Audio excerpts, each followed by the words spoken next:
Da Marit und ich bald Eltern werden und sich unser Leben wahrscheinlich ganz schön auf den Kopf stellen wird, wollten wir die Gelegenheit nicht ungenutzt lassen, noch einmal für einen Roadtrip aufzubrechen in alter Konstellation. Für uns war klar, jetzt ist der Zeitpunkt gekommen. Für Norwegen.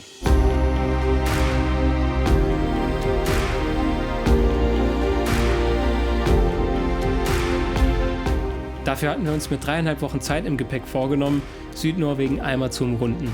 Von Norddeutschland über Dänemark, im norwegischen Westen hoch, im Osten runter und über die schwedische Westküste zurück nach Hause.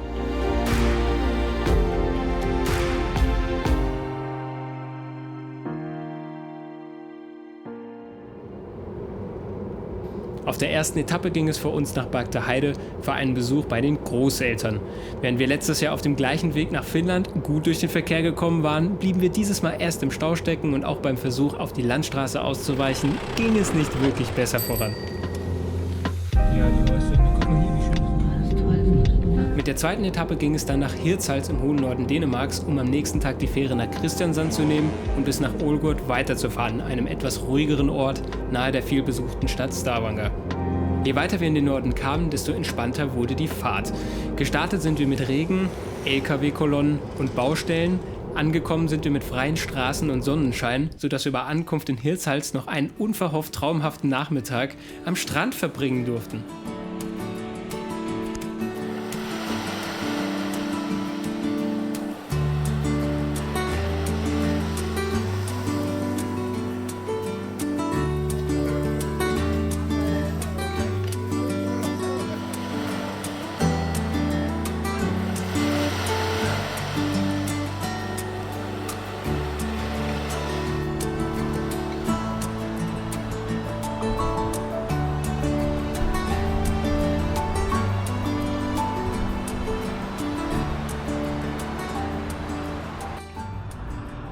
Vor der Fähre am nächsten Tag hatten wir noch Gelegenheit für einen Besuch im Nordsee-Ozeanarium Hirtshals, dem größten Aquarium Nordeuropas.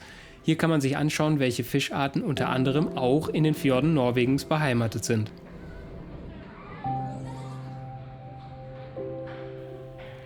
Das Aquarium hält auch 2 Mondfische, die im offenen Ozean eine Länge von über 3 Metern und eine Masse von mehr als 2 Tonnen erreichen können. Was auf der einen Seite sehr beeindruckend zu sehen ist, hinterließ uns auf der anderen Seite auch mit gemischten Gefühlen. Im Vergleich zum freien Lebensraum im Meer, den wir als Taucher gut vor Augen haben, wirkten die Aquarien zum Teil schon etwas beklemmend.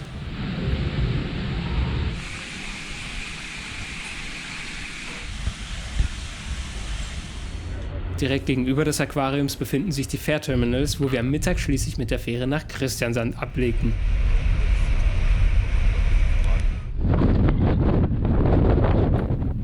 Ein Déjà-vu zu unserem letzten Roadtrip nach Finnland hatten wir beim Entdecken der Muminartikel im Shop auf der Fähre. Die nilpferdartigen Trollwesen aus dem finnischen Mumintal stammen von der Schriftstellerin Tove Jansson und haben ihren Weg offenbar auch nach Norwegen gefunden.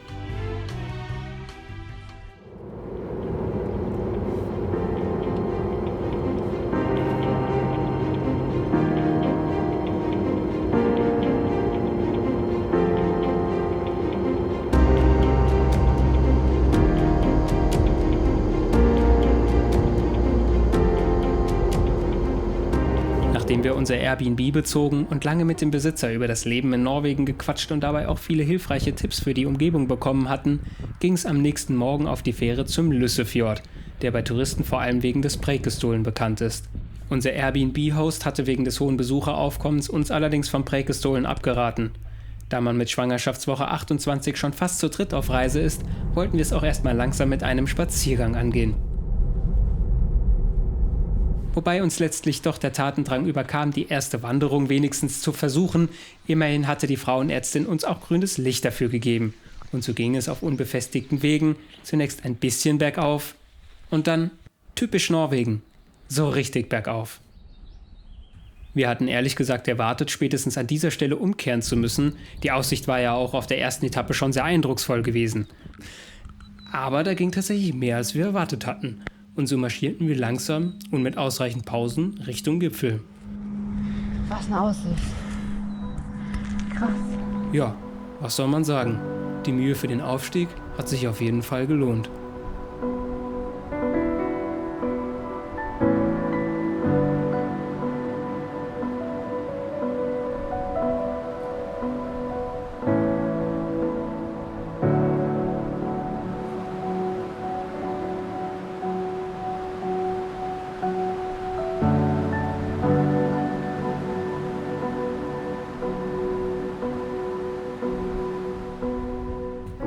Nach einer wirklich spektakulären Picknickaussicht verlief der Rückweg auf der anderen Seite des Berges deutlich moderater, was die Aussicht allerdings in keinster Weise schmälerte. Umgeben von zahlreichen Seen versuchten wir uns auf dem Rückweg noch an einem frischen Fang für das Abendessen.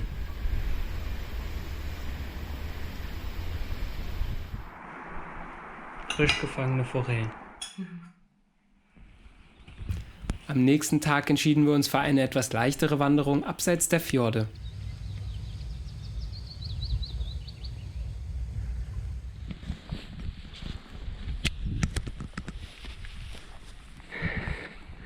Und guck mal, wer da auch die Aussicht genießt. Ja. Wir haben echt die schönste Weide der Welt. Nachdem wir den Aufstieg geschafft hatten, wurden wir mit einem weitläufigen Blick auf die umliegenden Seen und die von felsigen Hügeln geprägte Landschaft belohnt.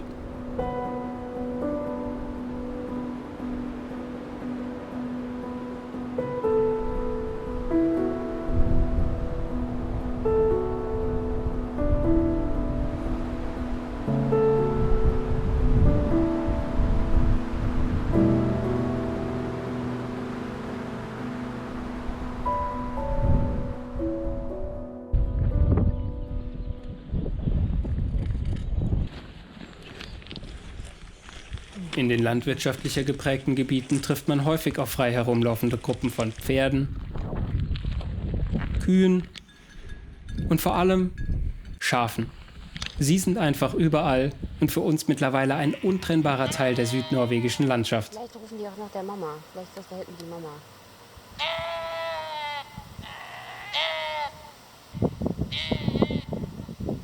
Ich wette, das ist die Mutter da hinten. Oh ja, das ist die Mutter. Fuck. Die hat Hunger. Der Abstieg erfolgte dann ganz offiziell über ein riesiges Felsgeröll. Bei dem Gedanken an das sogenannte Felsenmeer nahe unseres Heimatortes, das dort eine beliebte Attraktion ist, müssen wir angesichts der Einsamkeit und Ruhe während unserer Wanderung hier ein bisschen schmunzeln. Mit unserem letzten Tag in Ålgård zog dann der in Norwegen allseits bekannte Regen auf. Eine Gelegenheit, um nochmal das Glück am Wasser für ein Abendessen herauszufordern. In Gewässern mit großem Forellenbestand sind die Forellen wegen des begrenzten Nahrungsangebots im Verhältnis eher klein. Nachdem ich also den ganzen Nachmittag bis auf eine kleine Forelle recht erfolglos im Regen gestanden hatte, war die Freude über folgenden Fang der allerletzten Sekunde umso größer. Oh Mann! Der Hund war auch schon ganz interessiert. Ja. Ich wusste es hier hinten. Ich hatte es im Gefühl. Gut, ich habe es immer im Gefühl, aber bei dem hier, das war 33. Was ein Abschiedsgeschenk. Boah, dafür hat sich der Tag und der Regen und all das doch gelohnt. Geil. Jo. Für uns war es Zeit, weiter Richtung Norden zu ziehen, an die westliche Flanke des Hardangervidda Nationalparks. Reisetage, an denen wir auf unseren Roadtrips die nächste Etappe fahren, waren in Norwegen absolut gleichwertig mit Tagen, an denen wir Wanderungen oder andere Ausflüge gemacht haben. An einer schönen Fährfahrt kommt man eigentlich gar nicht vorbei. Das gleiche gilt für Picknickplätze und Ladeparks, die quasi einem Aussichtspunkt gleichkommen. Und während sich die Landschaft ständig verändert, ändert sich in Norwegen auch permanent das Wetter. Erst Sonne, dann Regen. Sonne, Regen. Und während wir das Panorama am Åkrafjord entlang bestaunten, tauchte neben uns am Straßenrand, wie aus dem Nichts, eine Naturgewalt auf, mit der wir so nicht gerechnet hatten.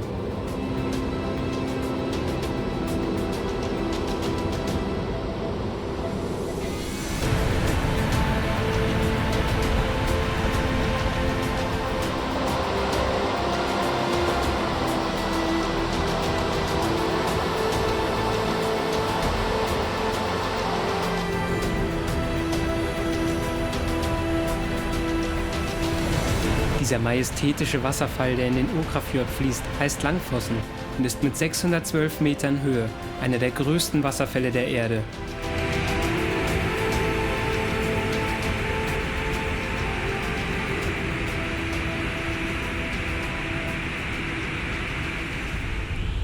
Auf der weiteren Fahrt am Rande der steilen Berghänge konnten wir zahllose weitere Wasserfälle von der Hochebene ins Tal strömen sehen.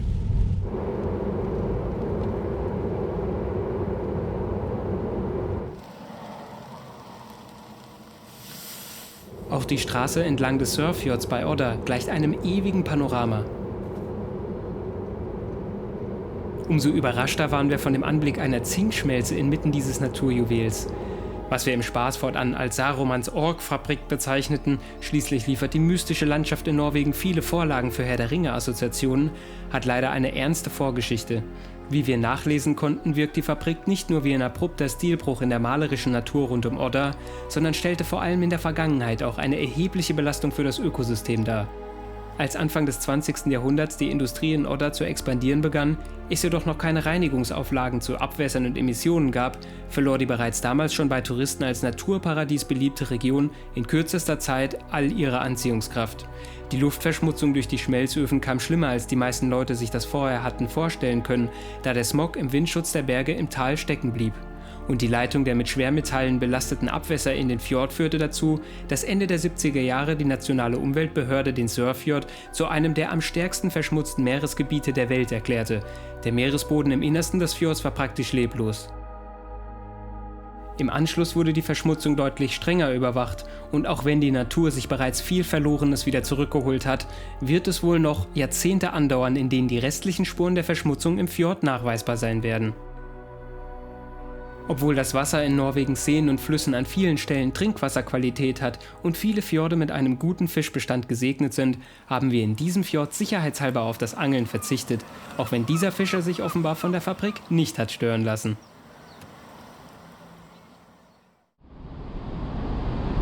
Am nächsten Morgen starteten wir bei Kinsarvik eine der vielleicht ikonischsten Wanderungen am westlichen Eingang zum Hardangervidda Nationalpark.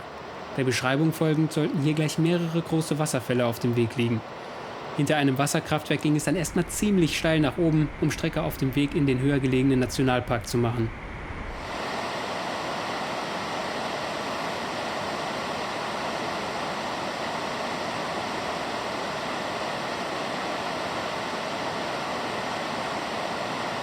Doch schon nach kurzer Zeit wurden unsere Anstrengungen mit der ersten Aussicht belohnt.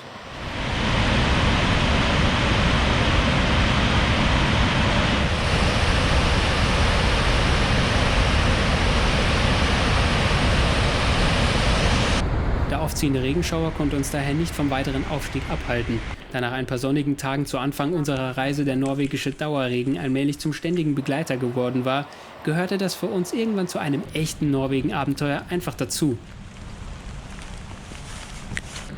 Ebenso abenteuerlich wurde irgendwann auch der Weg.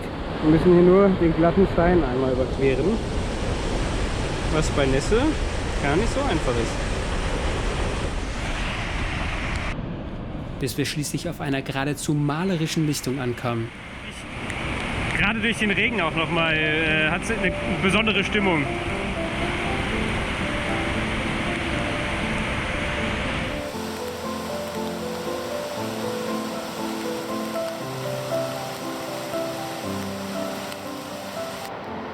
Als wir auf dem Rückweg einen fantastischen Ausblick in das Tal erhielten, gönnte uns auch der Regen noch eine kurze Pause.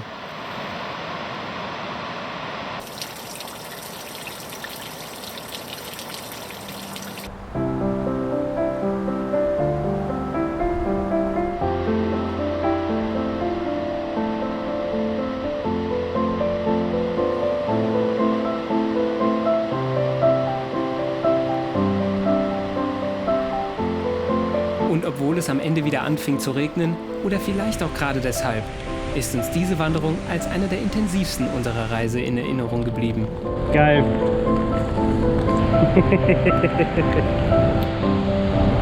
Feierabend.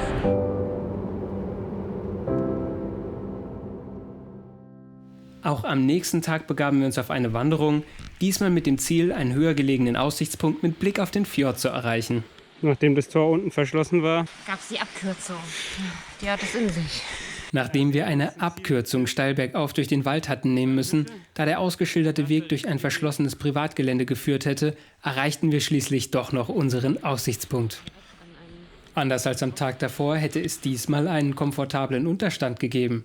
Da es allerdings nicht regnete, verbrachten wir unsere Picknickpause lieber draußen mit ungestörtem Blick auf das vor uns liegende Panorama.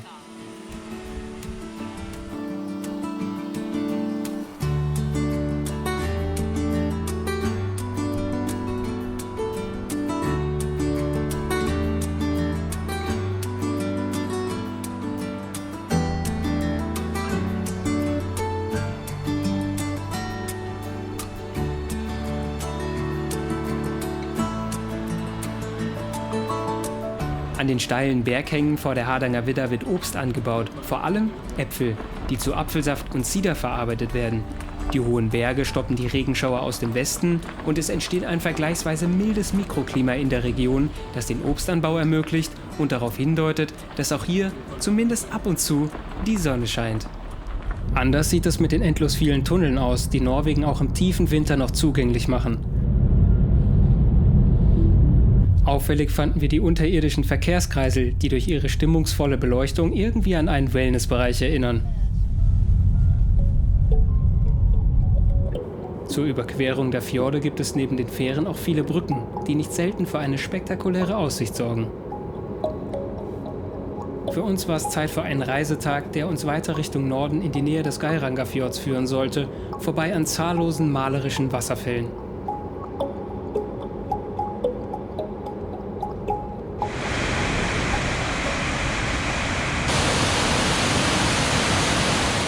Das norwegische Panorama ist selbst da anzutreffen, wo man es am wenigsten erwarten würde.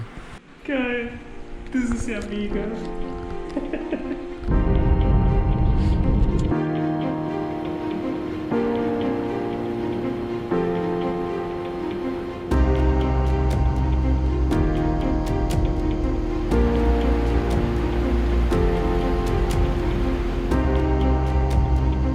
Innerhalb kurzer Zeit fanden wir uns entlang des Myrkdalswegen in einer geradezu prähistorischen Umgebung wieder, deren Schneefelder auch im Juni noch an den langen norwegischen Winter erinnern.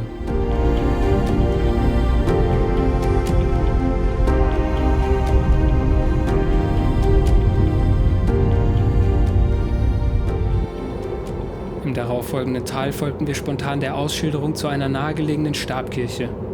Der Ort, an dem wir ankamen, war umgeben von einer mystischen Stimmung. Vor Ort erfuhren wir, dass die Stabkirche Hopparstad vermutlich um das Jahr 1130 von fahrenden Handwerkern und Schiffsbauern errichtet wurde. Damit gilt sie weltweit als die zweitälteste ihrer Art. Die mehrstufige Dachkonstruktion ruht auf einem Tragwerk aus senkrecht stehenden Masten, die für den Stabbau namensgebend als Stäbe bezeichnet werden. Von den einst über 1000 Kirchen in Mittel- und Nordeuropa, die vorwiegend während der Übergangszeit von den nordischen Religionen zum Christentum im 12. und 13. Jahrhundert erbaut wurden, stehen heute noch 28, davon die meisten in Norwegen. Diese Stabkirche hatte dem Zahn der Zeit gestrotzt, weil ihr Holzfundament auf einem steinernen Sockel steht und somit vor Fäulnis durch den feuchten Boden geschützt wird.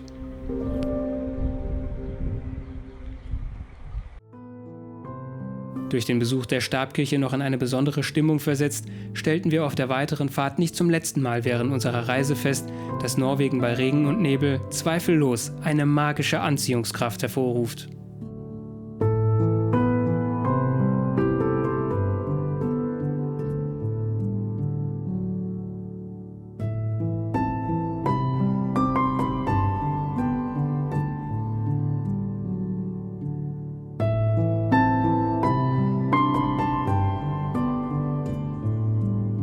Unsere Reiseroute führte uns wenig später über die Hochebene des Gaulafjelle, entlang einer Straße, die als eine der 18 nationalen Landschaftsrouten in Norwegen ausgewiesen ist.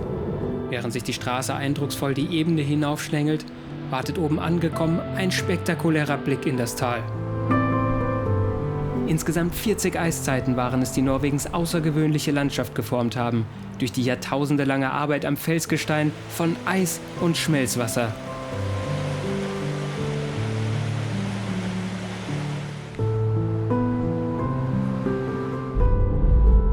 Die von geschützten Wasserwegen geleitete Straße führte uns schließlich zurück ins Tal.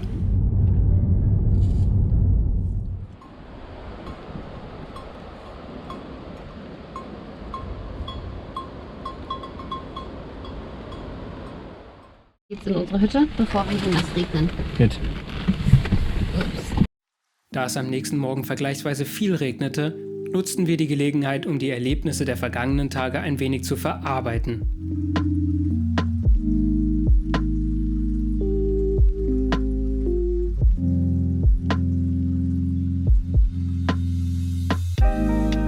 Schön, dass wir so einen großen Baum vor der Tür haben.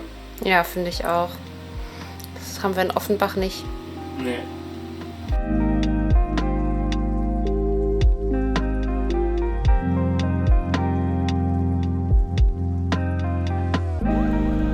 Bei einer kurzen Regenpause erhofften wir uns einen frischen Fang aus dem Fjord.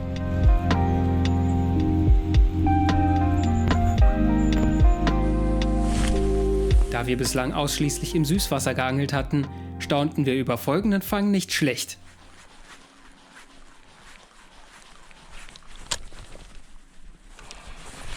Okay. Jo. Boah.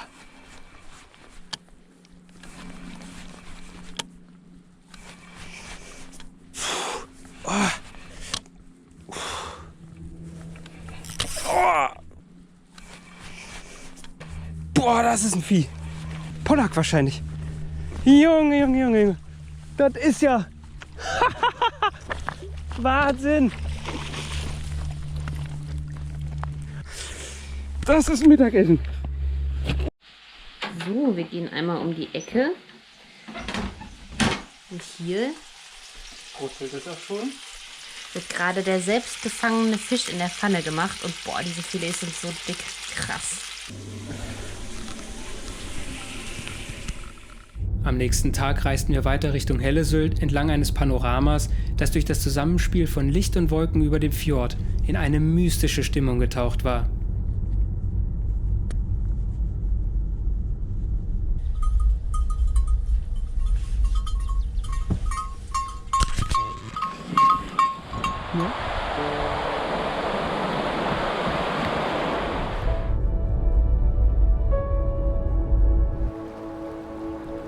Unser nächstes Quartier fanden wir in einem fast märchenhaften Tal, umgeben von unheilvollen, nebelgetauchten Bergen.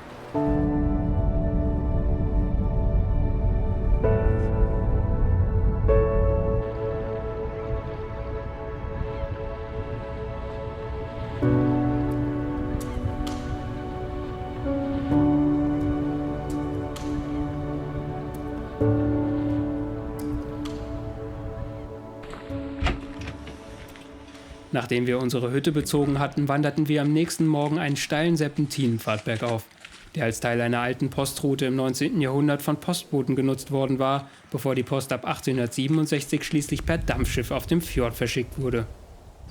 Zu unserer Überraschung zeigte sich sogar die Sonne und wir bekamen einen kleinen Vorgeschmack, welche Aussicht uns von oben erwarten würde. Als wir an einem kleinen Plateau vorbeikamen, das früher einmal von den Postboten bewohnt worden war, verdichtete sich schließlich der Nebel und bald darauf begann es doch noch an zu regnen. Als wir bei einem kleinen See zu einem Picknick ansetzten, schenkte uns die Sonne, fast wie gerufen, wieder ihre Aufmerksamkeit.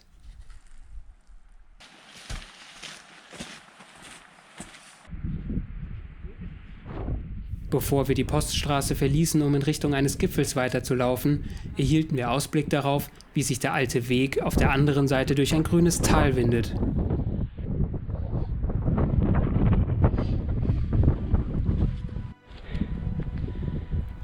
Als wir schließlich den Aussichtspunkt am Berggipfel erreichten, offenbarte sich uns ein überwältigendes Panorama.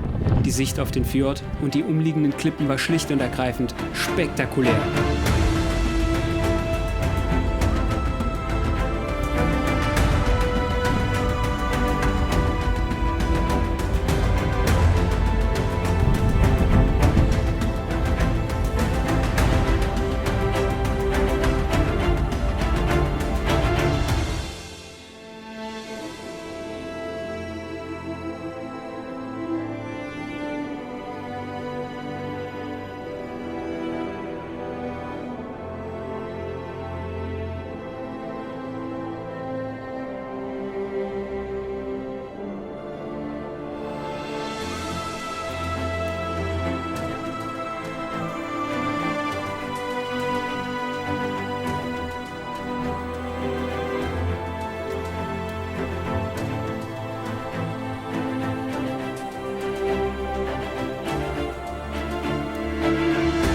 Ausgehend vom Synulfsfjord eröffnet sich hier der Eingang zum Geirangerfjord, der als Teil des UNESCO-Weltnaturerbes zu den Wahrzeichen Norwegens gehört.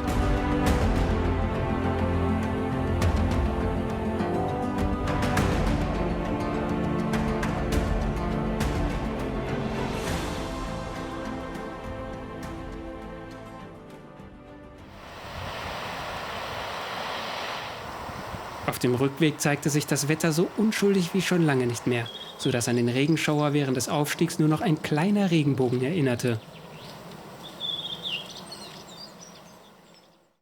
Am nächsten Morgen nahmen wir die Fähre für einen Ausflug in den Ort Geiranger, von dem aus die meisten Besucher das bekannte Weltnaturerbe erkunden. Dass Geiranger besonders touristisch sein würde, wussten wir bereits, seitdem wir uns auf unserer ersten Station der Reise in Ålgård ausführlich über Norwegen mit unserem Airbnb-Host unterhalten hatten. Da wir bislang auf der Reise auf eher einsamen Wegen unterwegs gewesen waren, ließ das Kreuzfahrtschiff im Hafen von Geiranger bereits von weitem ein starkes Kontrastprogramm erahnen.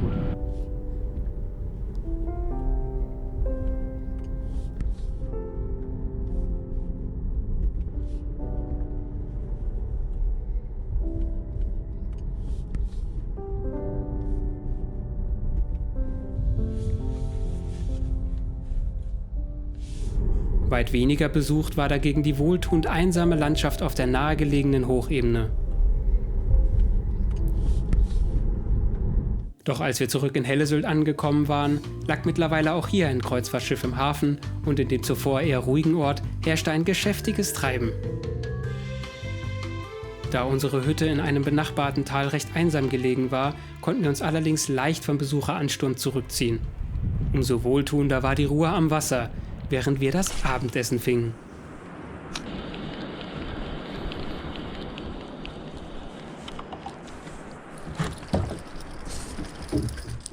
Am darauffolgenden Reisetag ging es für uns über gleich 2 als nationale Panoramastraßen ausgewiesene Routen ein letztes Mal weiter Richtung Norden, über den Trollstigenpass an die Küste, um dort die Atlantikstraße bis kurz vor Kristiansund zu fahren.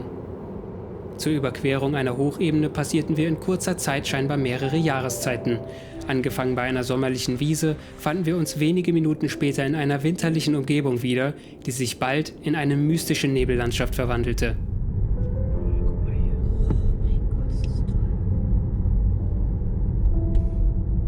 Wow, das ist... Das ist so mystisch.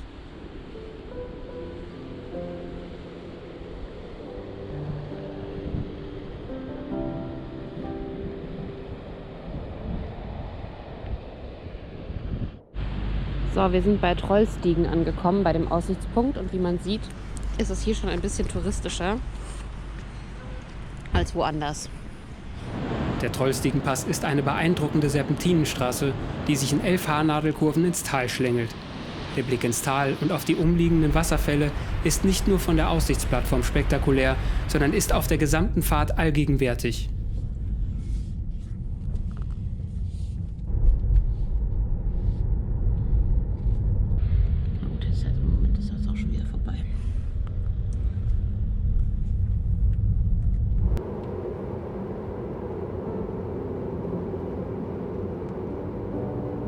Bald darauf erreichten wir eine Küstenstraße, die als Atlantikroute bekannt ist und sich entlang mehrerer Brückenkonstruktionen und Aussichtspunkte ihren Weg durch die von Inseln geprägte Küstenlandschaft bis nach Kristiansund bahnt.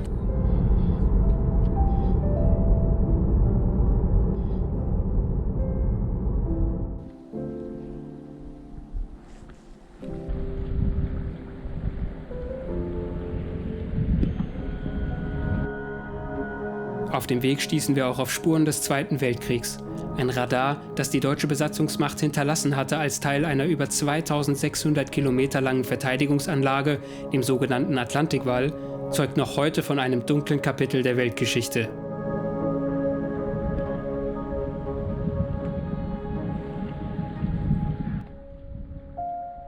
Im Kontrast dazu erscheint die malerische Küstenlandschaft fast schon betont, friedlich und ruhig.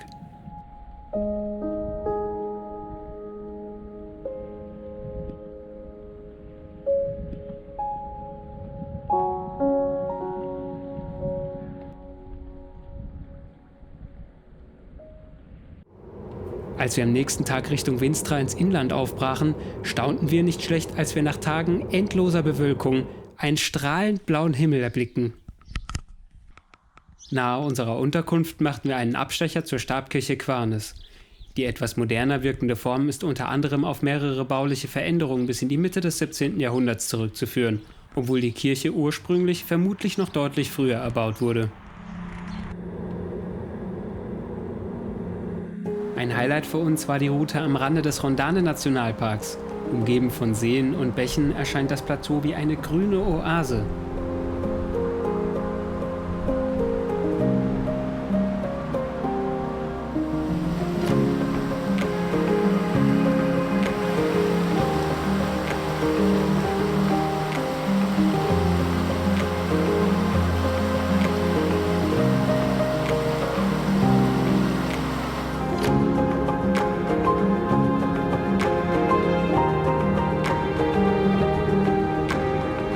Auf dem Weg zu einer Unterkunft im Wald fühlten wir uns mal wieder ein bisschen an unsere Reise nach Finnland erinnert.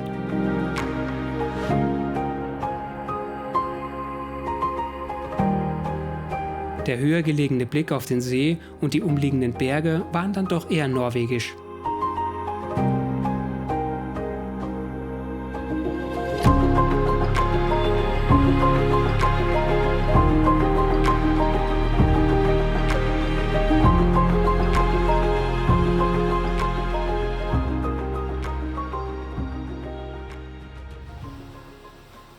Am darauffolgenden Morgen machten wir uns dann auf den Weg für einen Besuch im Rondane-Nationalpark, dem ältesten Nationalpark Norwegens. Auf dem Weg kamen uns unzählige Gruppen von Rennradfahrern entgegen, die scheinbar in der endlosen Weite des Hochgebirges an einem Wettkampf teilnahmen. Im Gegensatz dazu hatten wir es weit weniger eilig, als wir zu einer kleinen Wanderung ansetzten. Tatsächlich hatten wir das Glück, einen jungen Elch im Wald anzutreffen. An eine Kamera war in der Kürze des Moments allerdings nicht zu denken. Anders sieht es mit der den Boden gelb färbenden Rentierflechte aus, die anders als Moos keine reine Pflanze ist, sondern eine Symbiose von Pilz und Alge bildet. Flechten sind besonders geeignet, um den rauen Bedingungen im Norden und den Hochebenen zu strotzen. In den Wintermonaten sind sie daher die Hauptnahrungsquelle für Rentiere und Elche.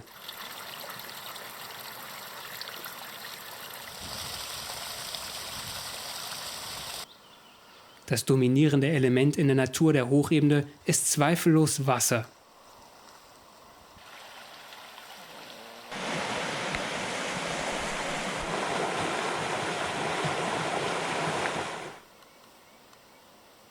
Die umliegenden Gewässer bieten dabei ideale Laichbedingungen für Mücken. Diese wiederum sind eine wichtige Nahrungsquelle für die in den Seen und Flüssen beheimateten Forellenbestände. Dass die Forelle als alleinherrschender Fisch in großen Gebieten Norwegens vorkommt, ist auch weltweit gesehen eine Besonderheit. Auf unserer Weiterfahrt in Richtung Østerdalsøy streiften wir die Ostseite des Jotunheimen Nationalparks, der weiter westlich die höchsten Berge Norwegens beheimatet und daher als Heimat der Riesen bezeichnet wird. Die Ostseite, auf der wir entlangfuhren, hingegen ist die Heimat türkisblauer Seen, deren intensive Farbe durch Mineralien entsteht, die vom Schmelzwasser aus den Bergen angeschwemmt werden.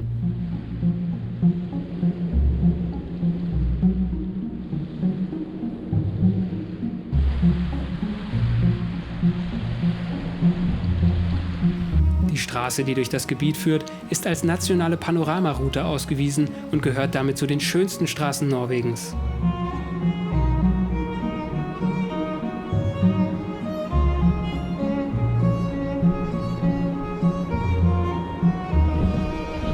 Später führte uns die Route auf ein noch höheres Plateau mit einer derart unwirklichen Winterlandschaft, dass es uns so vorkam, als wären wir auf einem anderen Planeten abgesetzt worden.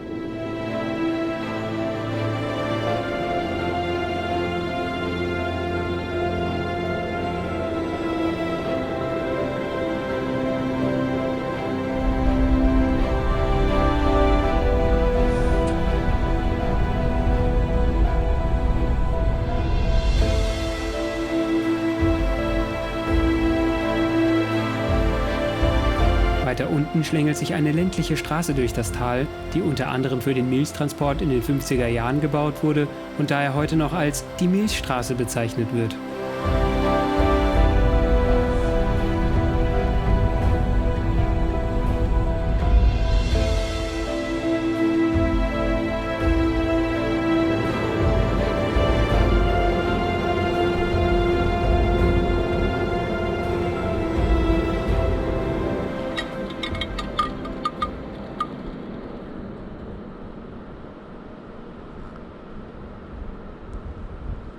Du hast sehr viele Fliegen auf diesem Schaf. Angekommen in einer gemütlichen Winterhütte mitten in der Hochebene fanden wir zu unserer großen Freude auch eine Sauna. Anders als in Finnland ist das bei norwegischen Hütten eher ungewöhnlich. Die Besonderheit unserer Unterkunft wussten wir daher sehr zu schätzen. Die Gegend, in der wir uns befanden, liegt am nordöstlichen Rand der Hardangervidda. Sie ist mit einer Fläche von ca. 8000 Quadratkilometern die größte Hochebene Europas. Etwa die Hälfte der Fläche befindet sich in Naturschutzgebieten. Eines davon ist der Hardangervidda Nationalpark, der mit über 3400 Quadratkilometern auch der größte Nationalpark des Landes ist und am besten zu Fuß erkundet wird. Da das Plateau im Durchschnitt über 1100 Meter über dem Meeresspiegel liegt, liegen ca. 98% des Nationalparks oberhalb der Baumgrenze. Abgeschliffen von mehreren Eiszeiten sind die meisten Bergspitzen eher stumpf und die Landschaft geprägt von Gräsern, Moosen und Flechten. In der Folge entsteht ein Gefühl von unendlicher Weite. Auch eine der 18 norwegischen Landschaftsrouten schlängelt sich durch das Hochgebirge, vorbei am Vöringsfossen, einem riesigen Wasserfall am Westrand der Hochebene, der ein bekannter touristischer Anziehungspunkt ist.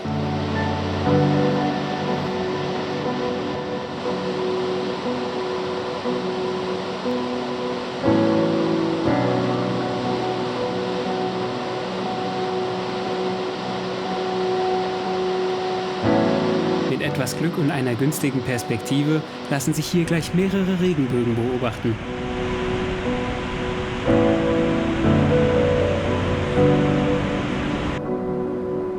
Die Landschaftsroute endet im kleinen Dorf Eidfjord am Ende des Hardangerfjords.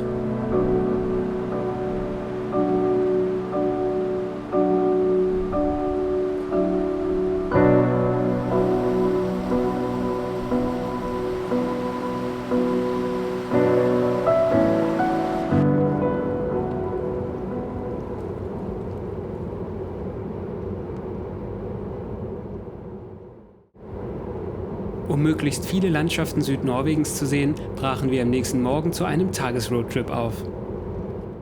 Bei Aussichten wie diesen ist es besonders schön, viel Zeit zu haben, um möglichst oft anzuhalten und die Landschaft zu genießen.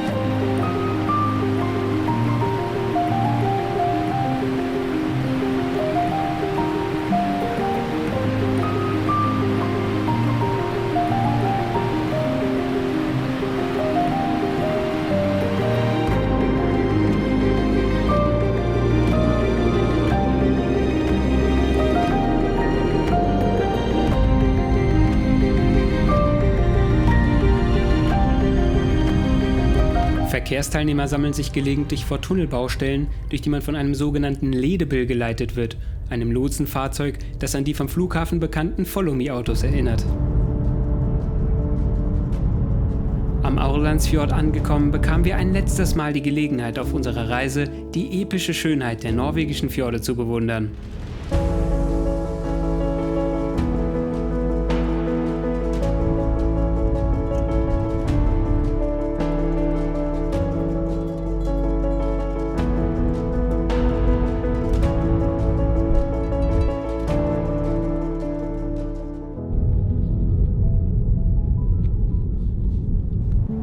Am Fjord beginnt auch eine weitere nationale Panoramaroute, die über das Aurlandsfjellet führt.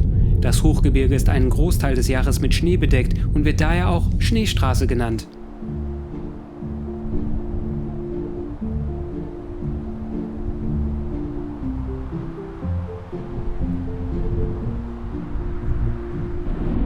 Gefrorene Seen, dicke Schneewände und schwimmende Eisschollen sind in den Sommermonaten nichts Ungewöhnliches.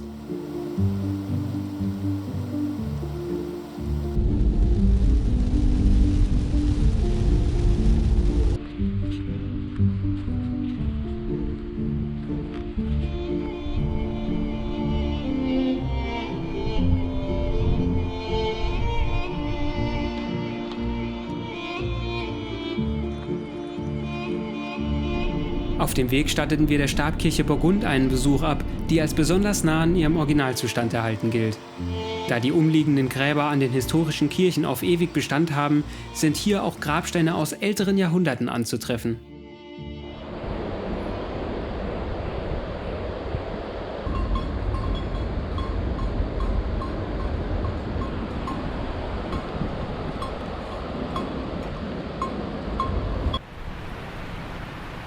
Ein letztes Highlight des Tages ergab sich, als wir von der Straße aus gesehen den Blick durch die Ferne schweifen ließen. Dieser majestätische Felsen, über den ein breiter Wasserfall die Klippe herabstürzt, thront geradezu episch in der Landschaft.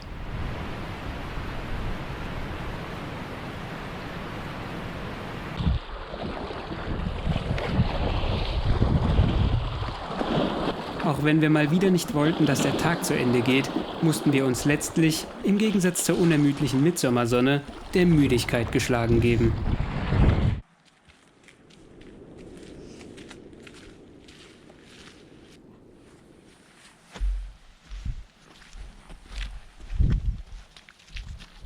An unserem letzten Tag in Norwegen entschieden wir uns, die Ruhe und Einsamkeit der Hochebene auf einer leichten Wanderung noch etwas auszukosten.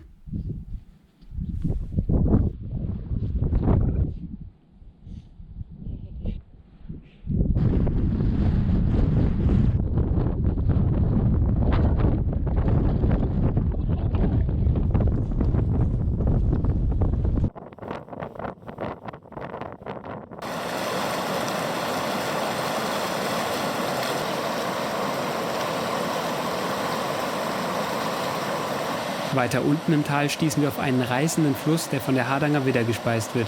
Der Numedalslogen ist mit seinen 352 Kilometern einer der längsten Flüsse des Landes und ein bekannter Lachsfluss in Südnorwegen.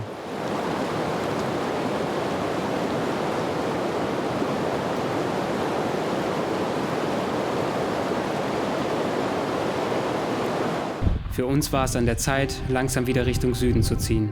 Doch ein bisschen Zeit hatten wir noch, bis wir wieder zu Hause ankommen würden, denn die Route, die wir uns vorgenommen hatten, führte erstmal durch Schweden.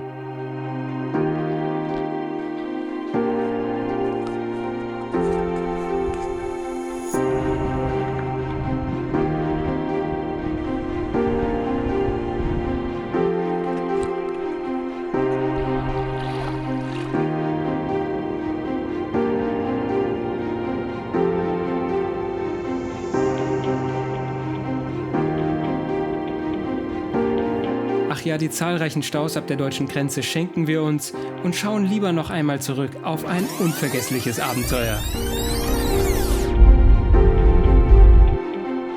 Von majestätischen Fjorden, spektakulären Wasserfällen, mystischen Naturkulissen bis in die endlose Weite. Nach 3,5 Wochen und 6.400 Kilometern ging schließlich unser Roadtrip durch Südnorwegen zu Ende.